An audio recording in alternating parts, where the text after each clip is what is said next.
A pessoa até se emociona quando é para dar. É tão bom, é natural. Eu conto um dia morrer aqui em direto. Por favor. E podes tratar disso. Sim, comigo muito longe. Portanto, não, que tiras Queres um agora? sabre. Tomem! Pode ser com um sabre. Antes da morte, a minha e do Hugo, há um livro para ser falado. É verdade, chama-se Vamos Todos Morrer Outra Vez e traz 100 muertos. Temos aqui, não nos cansamos de dizer, 100 mortos destes 1000. Achamos que pode ser um bom presente para darem a quem vocês quiserem. Ou que não quiserem. Pessoas que andem a comer, por exemplo. Sim. Para parecer que sabem. Eu ofereci recentemente um exemplar a uma pessoa que está hospitalizada. É verdade, já sei que sim. Com um cenário até muito complexo da sua própria vida. E eu recebi uma fotografia dessa pessoa a ler o livro no hospital. Os médicos e enfermeiros acharam muito, sorriram e tornou-se um objeto de muito bem, está giro, vamos todos morrer. E um grande beijinho para essa pessoa se estiver também a ouvir este episódio. Vamos lá então. Vamos.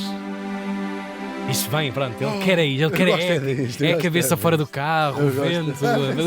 Ponham as cabeças fora dos carros. Este dia estamos em 1719 e morri em Lisboa aos 82 anos. Uma vida longa.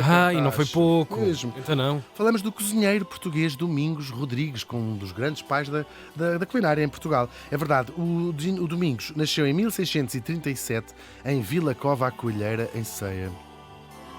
Reticências. Se Vila Cova à Coelheira hoje é o que é, imaginem há 400 anos atrás, estou a brincar. Eu adoro Vila Cova à Coelheira. É um dos teus sítios. Um dos meus sítios de eleição em Portugal é Vila Cova à Coelheira. Eu sei. Adoro, eu chamo-te só Coelheira. Sim, é tu cá, tu lá, claro. Eu vou à Coelheira. Um grande beijinho para os nossos ouvintes de Vila Cova à Coelheira. Eu quero ver se vai aparecer um. Há imensa gente de Vila Cova à Coelheira. Há filhos de Vila Cova à Coelheira espalhados pelo mundo inteiro. Claro. E até a própria RTP1 fez um programa. Era o Coelheiras. Filhos de Coelheiras. Sim. Tu às vezes vês restaurantes em Paris, Roma, Nova Iorque, que é o Coelheiras. Sim. Essa cadeia. Faz sentido. Filho de Vila Cova à Coelheiras. Bom, de Vila Cova seguiu o nosso Domingos para a corte, a capital, ou seja, na altura Lisboa, e trabalhou na cozinha dos condes de Vimioso, que era uma gente ótima que havia. Devia ser bom, cozinheiro ele, devia ser mesmo bom, porque vai acabar por ser o cozinheiro da própria Casa Real, no tempo do rei Dom Pedro II. Isso era o máximo que se podia alcançar, não é? Estás a fazer. E esta posição de chefe, claro, não era só cozinhar, não é? Para já, olha, quem visita, por exemplo, vou dar um bom exemplo, que talvez mais conhecido, o Palácio Real de Sintra. Que podem-se visitar as belíssimas cozinhas, agora, aliás, daquelas próprias chaminés, não é? Sim. Mas aquelas belíssimas cozinhas da época do Palácio de Sintra, da Vila de Sintra, Palácio da Vila, tu vês a dimensão daquilo. Portanto, tu cozinhavas para muitas pessoas depois não pode estar nada fora de mal, porque levas nos cornos. Responsabilidade até de saúde, tudo incrível. Vida, não é? E aqui esta posição de chefe, que é também responsável, é quase um mordomo também da mesma maneira, responsável por organizar os banquetes. Nós quando falámos do Vatel, o cozinheiro francês, falámos um bocadinho disto, mas ele era responsável também pela chegada das coisas, enfim, era uma posição de gestão da mercearia, de tudo. Sim, claro. É engraçado, nós sabemos as casas inglesas têm, quem vê os Downton Abbeys da vida sabe que as casas inglesas tinham historicamente muitas pessoas a trabalhar lá, às vezes muitas dezenas, conforme o tamanho da casa, chegavam a ser centenas de pessoas que trabalhavam. E há uma fortíssima...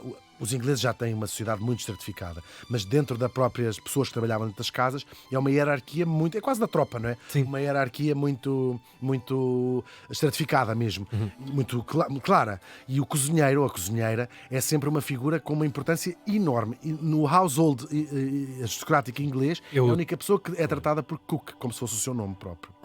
Good morning cook. Então, recebe isto como é um título. Sim. É muito engraçado. Uau. As outras pessoas são tratadas pelo nome, não é? O nome, o apelido, o que seja, e esta tem este... E até na cama. Na cama também. Cook. Sim. Thomas Cook. Muito bem. Agora, o nosso Domingos, claro, nesta posição em que ele estava... Larga! Ninguém melhor do que ele para escrever o primeiríssimo tratado de culinária portuguesa que ele publica em 1680. Chama-se ele A Arte da Cozinha. É um olhar sobre o que é que se comia. É ótimo para os historiadores também, não é? Porque podes olhar para o que se comia em Portugal neste século XVII. O quê, como, Com quem? com quem é que se comia, onde é que se arranjava as coisas para comer, se era num bar, se era na internet. Sim. Bom, pelo menos como é que se comia na corte. O resto das pessoas, a gente faz só uma pequena ideia. Como é que seria, por exemplo, em Vila Cova, à coelheira. Claro que nós encontramos muitas coisas da cozinha portuguesa, tal como a conhecemos hoje, coisas com tantos séculos, Pois. e já era tudo influenciado por quê? Pela famosa dieta mediterrânica, coisas, o que é que não pode faltar na dieta mediterrânica? Olha, dinheiro, que é sempre bom. Pois. Eu Não imagino dá sempre felicidade. aquele kit básico. Alho, Alho, azeite. o pão, Claro. indispensável. Os enchidos também, grande parte das coisas. O caraças. Sim. Como dispensar o Claro, caraças? o caraças começa sempre um bom refogado. É ótimo. Sim, isso é Quero a chamada... 100, 200 gramas de caraças, Claro. por favor. É preciso lembrar, nunca é demais, Portugal não é um país mediterrâneo. O Mediterrâneo começa do Estreito para lá. Obrigado, Mas nós Hugo. porque às vezes ouves falar isto, não Sim, é? sim, sim, sim. A dieta mediterrânica portuguesa. Sim, adaptámos. É muito parecida com o que se faz nos países que são verdadeiramente do Mediterrâneo, que não é o vosso caso aqui. Também lá estão, no livro do Domingos, os antepassados da Açorda, o avô e a avó da Açorda, já que reconheceríamos como uma Açorda. Mas também alguns toques da cozinha francesa, no intercâmbio que havia, muito engraçado. Escreviam-se os chefes, os cozinheiros das Entre várias eles. cortes europeias, tendo assim, Uau. olha, há aqui uma coisa que vocês têm de experimentar, que é um bitoque com ovo. Sim, a cavalo. A cavalo? Um ovo a cavalo! Um ovo a cavalo! Um ovo a cavalo! É um bitoque, mas tem um ovo a cavalo. Gravíssimo. Tem também uma referência muito antiga, é uma especialidade portuguesíssima, a marmelada. A marmelada. Uau. Nós sabemos que os gregos e os romanos da antiguidade faziam compotas. Para que é que se fazia compotas, Tiago? Para preservar no tempo. Tal e qual, tal e Tudo qual. se estragava. Em países onde os frigoríficos, por exemplo, chegaram mais tarde, Sim. há ainda a tradição de se fazer aqueles frascos onde tu vês limões, miscas, como é que se chama? Miscas? Cogumelos, essas Sim, coisas assim. miscas, sim. São... Toda a espécie de coisas se faz, os tomates secos, tudo isso é uma forma, nós hoje achamos que é uma gracinha Sim. da cozinha. para a torrada, não sei o quê. Para o sim. abacate. Não, isto são Era formas mesmo de só, conservar claro, os claro. alimentos. E, portanto, faziam assim as compotas, incluindo, claro, marmelos e todas as outras frutas que faziam compotas. Os gregos e os romanos clássicos faziam-nas cozendo-as em mel. Portanto, era em mel que faziam a compota. Também deve ser uma coisa bem Deve ser boa. esperta. Xiça. Sim. É verdade, a técnica de se usar açúcar vem bem mais longe dos persas no atual Irão. Eles é que tinham esta tradição de fazer isto com açúcar. Também tem a ver com o que é a matéria-prima que vais tendo de um Claro, lado à no mão, outro, sim, claro. sim. E terão sido os árabes que trouxeram este método do atual Irão, da Pérsia, para a Península Ibérica. E cá se especializaram Portugal e Espanha, quer dizer, na Península Ibérica. No ponto de açúcar. No Pão de Açúcar, sim. A marmelada, como nós sabemos, não é propriamente, como a comemos aqui em Portugal, não é propriamente uma compota. É antes, aqui os ingleses até lhe chamam queijo de marmelo, é como eles chamam a isto. Porque de facto é muito particular em relação a qualquer outro doce, não é? Sim. Parece é um queijo, é uma manteiga, Claro. quase, uma coisa assim qualquer. Uma barra, fica Uma barra, sim, exatamente. E vai fazer um sucesso enorme, esta forma, em Inglaterra, onde já aparece referida em 1480, já como um produto de exportação importante. Portanto, já vinha nos documentos como nós recebemos cá a imensa marmelada portuguesa vinda daqui. Aliás, a própria palavra marmelada, que os ingleses mudam para marmalade, vai passar a significar qualquer compota. Tudo se diz marmalade. Yeah. Acontece que tu vais a um hotel inglês e dizem lá marmalade, tu pode ser, e depois vem-te uma compota de laranja. É cereja. muito comum. Pois, acontecer, claro. muito comum acontecer. Eles não chamam marmalade a todas as compotas, Todo. menos a esta, a que Ok. chamam queijo de marmelo. Este livro foi um sucesso logo na altura, houve muitas edições ainda em vida dele, do nosso morto, e depois vai ser uma referência em Portugal e no Brasil, pelo menos até ao século XIX. Incrível o levantamento que foi feito nesse trabalho. Muito não é? bom, é um chamado tratado de cozinha, que pois. é uma coisa específica. E continua a ser publicado até hoje. Quem acha graça pode até em edições facsimiladas também. É interessante. No entanto, apesar de ser o primeiro tratado de culinária em Portugal, não é o primeiro livro de receitas português. Esta distinção vai para o livro de cozinha da infanta Dona Maria de Portugal, que o escreveu, que o compilou, em boa verdade, que o compilou portanto, ela compila as receitas. Estavas doido. Estava Só eu. lembrei agora.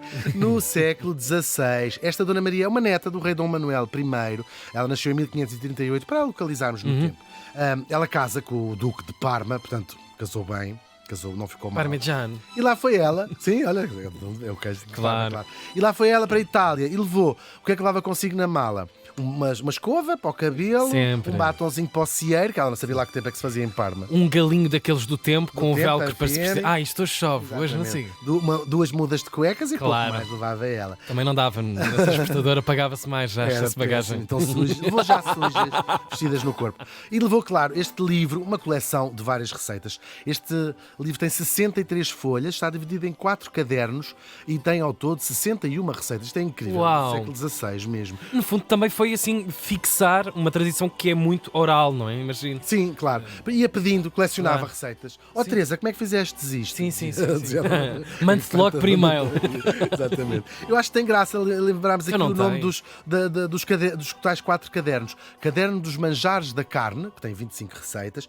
O caderno dos manjares com ovos, com 4 receitas. Caderno dos manjares de leite, com 7 receitas. E, por fim, o caderno das coisas de conservas, com 24 receitas. Muito interessante Ai, mesmo. incrível. Depois tem assim umas coisas soltas de como tirar nódoas de não sei o quê. Sim, sim, como sim, disfarçar, quando para parecer que não vimos. Como matar não o seu sei- marido com Exatamente. cogumelos, por exemplo, com especialidade fungos. Fungi. Fungi. Fungi. E também encontramos muitos dos pratos que fazem ainda hoje tradição portuguesa, que é inacreditável, não, mas é muito interessante, não é? Quase 500 anos passaram-se depois. muitos anos. Claro. Como nós estamos a chegar ao Natal, vou destacar um deles, uma sobremesa típica que se come por esta altura, a aletria, que é feita com uma massa muito fininha. A infanta não lhe chama aletria, chama-lhe ovos de laços. Oh. E é cozinhada em água, com açúcar, limão, etc, etc, etc. E é muito interessante saber que já se comia há 500 anos. E, na verdade, já se comia há muito mais tempo do que isso. Nós costumamos dizer que as palavras começadas por al têm origem árabe. Às vezes é verdade, outras vezes não é verdade. Neste caso é mesmo. A palavra aletria vem do árabe al-itria, ou seja, os fios.